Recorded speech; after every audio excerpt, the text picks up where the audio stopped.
எல்லா உயிர்களும் இன்போற்று வாழ்க. திருச்சிற்றம்பலம். குருவாழ்க, குருவே துணை, குருவே சரணம். நமச்சிவாய வாழ்க, நாதன் தாழ் வாழ்க, இமைப்பொழுதும் எண்ணெஞ்சில் நீங்காதான் தாழ் வாழ்க. தென்னாட்டுடைய சிவனையை போற்றி, எந்நாட்டவர்க்கும் இறைவா போற்றி. குருவாழ்க, குருவே துணை, குருவே சரணம். எல்லா உயிர்களும் இன்புற்று வாழ்க. திருச்சிற்றம்பலம். பிரம்மஞான பொற்சபிலிருந்து உங்களுடைய ருத்ர சிவதா பேசுகின்றோம். நாம் தொடர்ந்து இந்த காணொளியில் மார்கழி மாதத்தில் சிறப்பாக பாடப்பட்ட ஞான பாடலான திருவெண்பாவை பாடல்களை பற்றி அதற்கான ஞான விளக்கங்களை பார்த்து கொண்டிருக்கின்றோம்.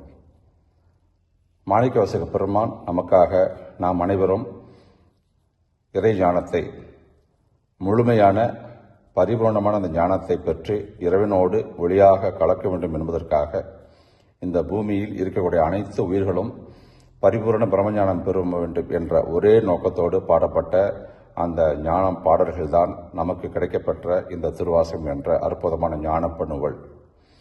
அதில் 7வது பதிகமாக திருவெண்பாவை பாடப்பட்டிருக்கிறது. மொத்தம் 20 பாடல்கள். அது பற்றி தொடர்ந்து விளக்கங்களை பார்த்து கொண்டிருக்கின்றோம். இப்போது திருவெண்பாவினுடைய 4வது பாடலையும் அதற்கான ஞான விளக்கத்தையும் காணலாம். ஒள் நித்தில நகையா இன்னம் புலர்ந்தின்றோ, வண்ண கிளிமொழியார் எல்லாரும் வந்தாரோ, எண்ணிக்கொடு உள்ளவா சொல்லுகோம் அவ்வளவும், கண்ணை துயின்று அவமே காலத்தை போக்காதே, விண்ணுக்கு ஒரு மருந்தை வேத விழுப்பொருளை கண்ணுக்கு இனியானை பாடி கசிந்து உள்ளம் உள்ளுக்கு நின்றுருக யாம் மாட்டோம், நீயே வந்து எண்ணி குறையில் துயிலேடோர் எம்பாவை. இது பாடல். இத ஒளியால் பிரகாசிக்கக்கூடிய முத்தை போன்ற பல்லை கொண்ட பெண்களே, ஒப்பிடாத கண்பாவைகளை கொண்டவர்களே, இன்னும் உங்களுக்கு பொழுது விடியவில்லையா அப்படி என்று சொல்வதாக இந்த பாடல் எழுதப்பட்டுள்ளது. தங்களுடைய தோழி இன்றும் எழுந்து நம்மளோட நீராட வரவில்லை என்பதற்காக மற்ற தோழிகள் எல்லோரும் சேர்ந்து போய் அந்த உறங்கிக் கொண்டிருக்கின்ற தோழி எழுப்புவதாக இந்த பாடல் புனையப்பட்டிருக்கிறது. அழகிய கிளி போன்று பேசுகின்ற எல்லா பெண்களும் வந்து விட்டார்களா அப்படின்ற கேள்வி. வந்து விட்டவர்களை கணக்கில் வச்சுக்கிட்டு மற்றவங்களை எத்தனை பேர் வரலங்கிறத அவங்க பார்க்குறாங்க. அப்ப அது வரைக்குமே உன் கண்ணனை மூடிக்கொண்டு தூங்குகிற நேரத்தை ஏன் வீணா கழிக்கிற? தேவலோகத்தில் இருக்கக்கூடிய தேவர்களுக்கும் ஒப்பற்ற அமுதமாக இருப்பவன, அந்த வேதம் போன்ற ஞான மெய்நூல் கூறுகின்ற அமுத மெய்ப்பொருளாக இருக்கின்றவன, நமது கண்களுக்குள்ள நின்று இனிய காட்சிகளை தந்து கொண்டிருக்கூடிய அந்த சிவத்தை, பரபிரமத்தை, பரமேஸ்வரனை நாம பாடியும் அழுதும் மனம் அழுதும் கனியும்படியாக உள் செலுத்தி உருகி நாம் நிற்க வேண்டும் அல்லவா? அதனால இனியும் நீ உறங்கிக் கொண்டிருக்கலாமா? அதற்கெல்லாம் காலம் இல்லை, பொழுது விடிய போகிறது. அதனால நாங்கள்லாம் எழுந்து வந்துட்டோம், நீயும் எழுந்து வா, வந்து அந்த இறைவனை அமுதமயமானவனை, தேவர்களுக்கும் மூத்தவனை நம்மெல்லாம் பாடி பரவி அவனோடு சென்று நாம் போய் கலக்க வேண்டும் அல்லவா? தூங்கிய வரைக்கும் போதும் எழுந்து வா அப்படி என்று கூப்பிடுவதாக இவர் திருவெண்பாவை பாடலே பாடுறாங்க. இதுல நித்தலம் என்று சொல்லக்கூடிய ஒரு வார்த்தை, ஒள் நித்தில நகையான்னு சொல்றாங்க. நித்தலம் என்பது முத்து, வண்ணம் என்பது அழகு. அப்ப நிறம், இந்த வண்ணம் அழகுன்னு சொல்லலாம், நிறம் சொல்லலாம். அப்ப கொடு என்பது கொண்டு, உள்ளவா என்பது உள்ளவாறு, துயின்று என்பது துயில் வைத்து, கசிந்து என்பது அழுது, நெக்குனா கனிந்து, வேதம்னா ஞான நூல், இப்படியெல்லாம் சொல்லப்பட்டு அந்த விஷயங்களை ஐயா பாடிக்கிட்டே போறாங்க. அப்ப இந்த முத்து என்ற வார்த்தை சந்திரனை குறிக்கக்கூடிய ஒரு விஷயம். அப்ப சந்திரனை குறிக்கிற விஷயம் எங்க இருக்கு? நம்ம இடது திருவடியை குறிக்கிறது தான் சந்திர கலைகள் இருக்கின்ற இடம். அப்ப சந்திரன் எந்த நிறமாக இருக்கின்றார்? வெண்மை நிறமாக இருக்கின்றார். அதனால இதனுடைய கலைகளும் எப்படி இருக்கும்? வெண்மையாகத்தான் இருக்கும். அது எந்த வித மாற்று கருத்தும் கிடையாது. அப்ப அதனுடைய பிரகாசம், வெண்மை கலைகள், இதெல்லாம் என்ன அவர் சொல்லணும்? ஒள் நித்திலமாய் அப்படின்னு தான் அவர் பாட முடியும். அதை தான் அவர் ஐயா பாடியிருக்காங்க. அப்ப அந்த சந்திர திருவடியிலிருந்து, இடது திருவடியிலிருந்து அந்த ஒளிக்கலைகள் வெண்மையாக வெளிவருவது என்ன சொல்றாரு? நகை அப்படின்னு சொல்றாங்க.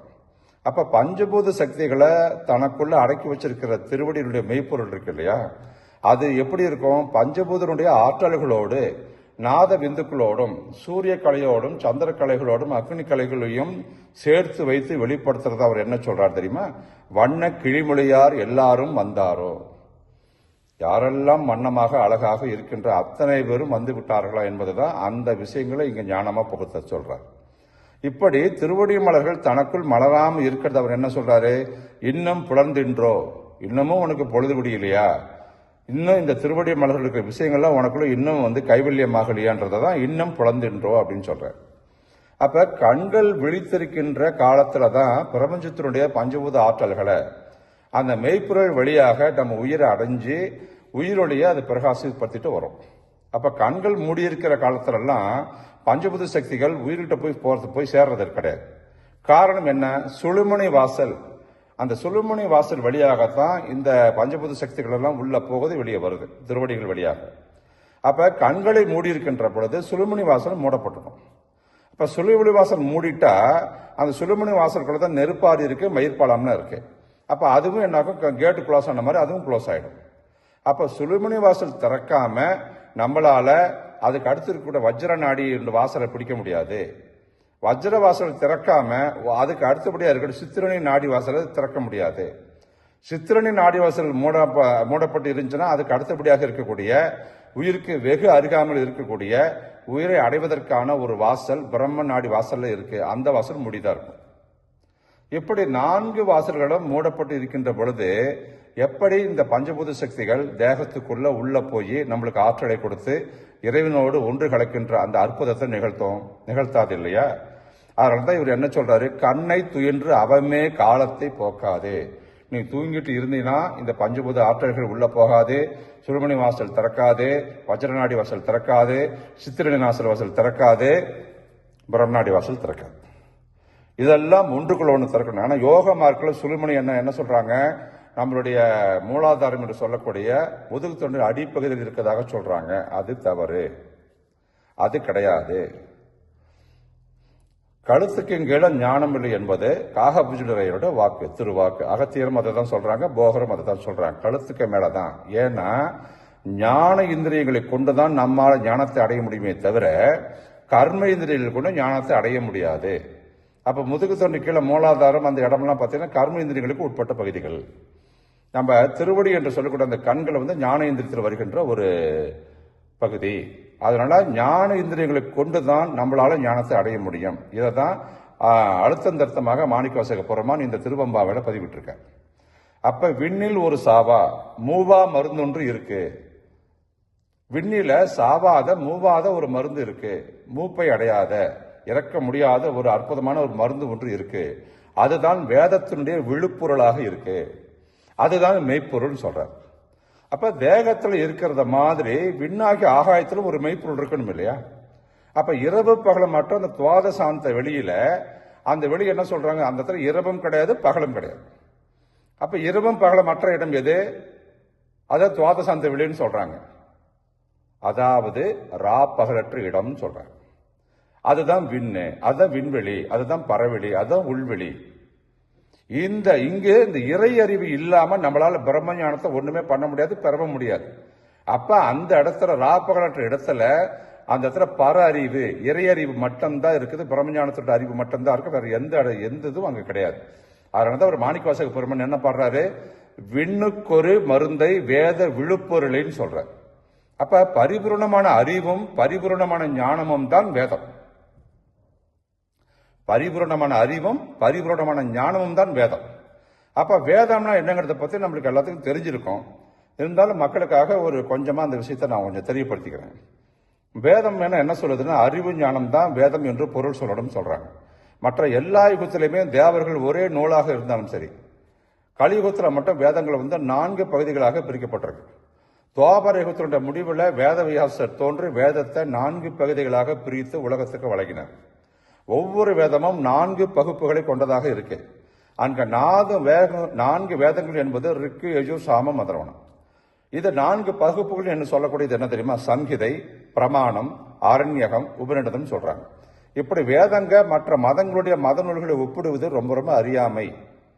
வேதங்கள் வெறும் அதை செய்யணும், இதை செய்யணும், அதை செய்யக்கூடாதுன்னு அது எங்கேயும் சொல்லல. இது செய்தால் நரகம், அதை செய்தால் சொர்க்கம் என்றெல்லாம் அதை எங்கேயுமே பேசல. மாறாக வேதங்கள் என்ன சொல்லுது, மிக ஆழ்ந்த அகன்ற நுண்ணிய கருத்துக்களை எல்லாம் நமக்கு நம்ம பிரம்மஞானத்தை அடைவதற்காக கொடுத்திருக்கிறது. அதனாலதான் அது வேதம் பேர். இந்த வேதங்கள் எந்த மத குருவை வைத்தியும் தொடங்கப்படல. இப்ப நியூட்டன் புயிர்ப்பு சக்தியை பற்றி விதியினை எப்படி படைக்கவில்லையோ, அவர் படைக்கல, அந்த மாதிரி ஒரு விஷயம் இருக்குதுங்கிறது உலகத்துக்கு தெரியப்படுத்துறார். அப்படித்தான் வேதத்தையும் யாருமே படைக்கல. வேத உண்மைகள் யாவும் கண்டுகொள்ளப்பட்டவையை தவிர உண்டாக்கப்பட்டவை அல்ல, வெளிப்படுத்தப்பட்டவைதான் அது. எனவே அவை ஒரு தனிநபர் தொடர்புற்று ஆற்றவை, தனிநபருக்கு சொந்தம் என்று சொல்ல முடியாது. அபுருஷேயம், அதாவது காலத்திற்கு கடந்து போகின்ற விதிகளை போல் இல்லாம வேத உண்மைகள் யாவுமே ஆன்மீக துறையை சார்ந்தவையாக தான் பார்க்கப்படுது. அதுக்குள்ள என்றைக்கும் உள்ள தன்மையும் மதிப்பும் என்னைக்குமே இருக்கு, நித்தியம் என்றைக்கும். வேதங்கள் என்பது மிக மிக நித்தியமானது, சத்தியமானது. நம்ம எல்லாம் பரபிரம்ம ஞானத்தை அடை வைக்கக்கூடியதுதான் அது வேதம். அதுல ரிக்கு, யஜூர், சாமம், அதர்வணம். இதுல ரிக்வேதம் எப்படின்னா, ஒரு சின்ன ஒரு குறிப்பு மட்டும் சொல்லிக்கிறேன். பல 100 ரிஷிகளாக உணரப்பட்ட மிக அரிய மந்திரங்களையும் ஆழ்ந்த தத்துவங்களையும் கொண்டதுதான் ரிக்வேதம். உலகிலேயே மிக மிக பழமையான நூல் தான் ரிக்வேதம். இந்த வேதம் தான் இந்து மதத்தினுடைய ஆணிவேர் அப்படின்னு சொல்றாங்க. ரிக்வேதத்தினுடைய வானவியல் சார்ந்த குறிப்புகளை வச்சுக்கிட்டு தான் விண்வெளி ஆராய்ச்சியாளர்களும் இந்து தர்ம யோகிகளும் ரிக்வேதத்தை 12,000 ஆண்டுகளுக்கு முந்தியது அப்படின்னு அவருடைய காலத்தை குறிப்பிடுறாங்க. அதுக்கு காலவரை கிடையாது தான், இருந்தாலும் அவர்களால் உணரப்பட்டது இந்த 12,000 வருஷத்துக்கு முந்தியதாக இருக்கின்றாங்க. அப்ப 12,000க்கு ஒன்றுக்கு முன்னாடி இருக்கோம்னா அது சொல்ல முடியாது. ஆனால் பிஃபோர் 12,000 இயர்ஸ் அவ்வளோதான். இதனால தான் கால வரையட்டத்தை நம்ம சொல்ல முடியுது. இது எப்பவுமே இருந்துகிட்டே தான் இருக்குது இந்த ரிக்வேதம். அத ரிஷிகள் 12,000 வருஷத்துக்கு முன்னாடியே தம்முடைய ஞானத்துல அவங்க உணர்ந்தாங்க. அப்ப ரிக்வேதம் என்பது இறை துதிகளை உள்ளடக்கியதாக இருக்கு, இறைவனை பாடக்கூடியதாக இருக்கு. ரிக்கு என்றால் போற்றுதலும் பொருள். ரிக்வேதத்துல 33 தெய்வங்களை பத்தி, அதாவது 11 ருத்ரர்களை பற்றியும் 12 ஆதித்யர்களை பற்றியும் 8 வசுக்களை பற்றியும் 2 அஸ்வினிகளை பற்றியும் சொல்லப்படுது. அப்படிதான் பாடல்கள் அமைஞ்சிருக்கு. இவர்களே 33 பிரம்மாண்ட தெய்வங்கள் என்று சொல்லப்படுறாங்க. 33 தேவர்கள் என்று சொல்றோம் இல்லையா, அவர்கள் இவர்கள் தான். அப்ப வேத ஞானம் இல்லாதவர்கள் இந்த 33 பிரம்மாண்ட தெய்வங்கள் என்பதை தான் 33 கோடி தெய்வங்கள் என்று கருதி இந்து தர்மத்தை பற்றி பொய்யான பிரச்சாரமாக செய்யறாங்க அப்படின்னு சொல்லப்படுது. இப்ப ரிக்வேதத்தினுடைய ஒவ்வொரு எழுத்துமே மிகவும் சக்தி வாய்ந்த முறையில ஒளியியல் ஞானம் பொருந்திய வகையில, இந்த சவுண்டாலஜின்னு சொல்லுவோம், அந்த மாதிரி அந்த பொருந்திய வகையில இருக்கு. ரிக்வேதம் 10 மண்டலங்கள் கொண்டதாகவும் இருக்கு. 1028 மந்திரங்களும் 10,600 வரிகளையும் கொண்டது தான் ரிக்வேதம்.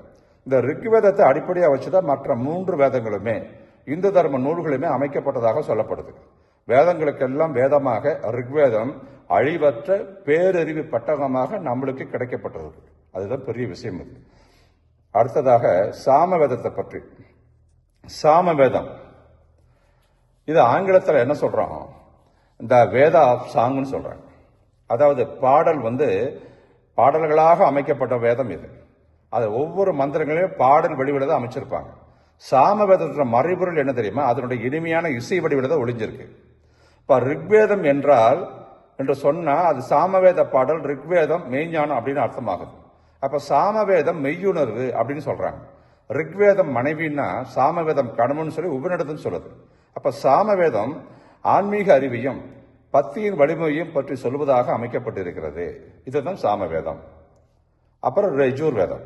யஜுர்வேதம்னா என்ன, சடங்குகளுடைய வேதம் அப்படின்னு சொல்றாங்க. அப்ப பல்வேறு சடங்குகளை பற்றி இதுல தெளிவாக அழகாக சொல்லப்பட்டிருக்கு. நம்மளுடைய உள்ளுணர்வுகளை தட்டி எழுப்புற மாதிரியும் மனசை பரிசுத்தமாக ஆக்குவதற்காகவும் என்னென்னலாம் வழிகள் தேவைப்படுதோ அத்தனை வழிகளையும் இந்த வேதம் மிக துல்லியமாக வரையறுத்து சொல்லுது. யஜுர்வேதத்தில் குறிப்பிடப்படுகின்ற தெய்வங்கள் ரிக்வேத தெய்வங்கள் சொல்றாங்க.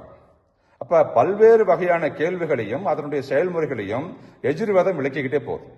வேள்விகள் செய்யப்படுவது தெய்வங்களுக்காக என்றாலும் வேள்விகளில் உயர்ந்தது ஆன்ம வேள்விதான் அடித்து அழுத்தம் திருத்தமாக சொல்லுது. அதாவது ஆத்ம யஜ்ஞம் அப்படின்னு சொல்லுது. அப்ப நம்மளுடைய நெஞ்சகத்திலே, அதாவது திருவடிகளிலே தீமூட்டி ஞானம் என்ற வேள்வியை வளர்த்து அகங்காரத்தை அதில் இட்டு மெய்யுணர்வு என்று சொல்லக்கூடிய அமுதத்தை பெறுவதுதான் ஆன்ம வேள்வி, அதுதான் ஆத்ம யஜ்ஞம். இதை ஆணித்தரமாக சொல்வதுதான் யஜுர்வேதம். அடுத்ததாக அதர்வண வேதம். இது 4வது வேதமாக வைக்கப்பட்டிருக்கு. ரிக்வேத மந்திரங்கள்ல பலவற்ற அதர்வண வேதம் இருக்கு.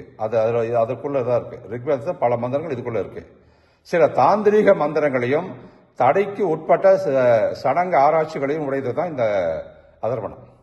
அணுகுண்ட தவறான செயல்களுக்கு உபயோகிச்சா அது சில நாடுகளை நம்ம தடை செய்யறோம் இல்லையா, அது போலதான் அதர்வண வேதத்தில் அடங்கி இருக்கிற சில சடங்குகளை தவறான நோக்கத்தில் உபயோகிக்க கூடாது என்பதற்காக தான் அந்த அதர்வண வேதத்தை ரிஷிகளை வந்து தடை பண்ணி வச்சாங்க. ஆனாலும் அதர்வண வேதத்தில் அடங்கி இருக்கின்ற தந்திரங்களை அதுக்கு முந்தி இருக்கக்கூடிய முனிவர்கள் பின்பற்றி பல நன்மைகளை இந்த பிரபஞ்சத்துக்கு, உலகத்துக்கு, உலக உயிர்களுக்கு செஞ்சிருக்காங்க. இந்த ராவணன் இந்த 4 வேதங்களையும் கரைச்சு குடிச்ச ஒரு பிராமணன் சொல்றான். அவன் அதர்வண வேத ஞானத்தை தவறான நோக்கத்தில் பிரயோகித்ததாகவும் சொல்லப்படுது. அதனால அவனுக்கு அவனே அழிவை தேடிக்கொண்டதாகவும் சொல்லப்படுது. அதர்வண வேதத்தை நெருப்போடு ஒப்பிடலாம்.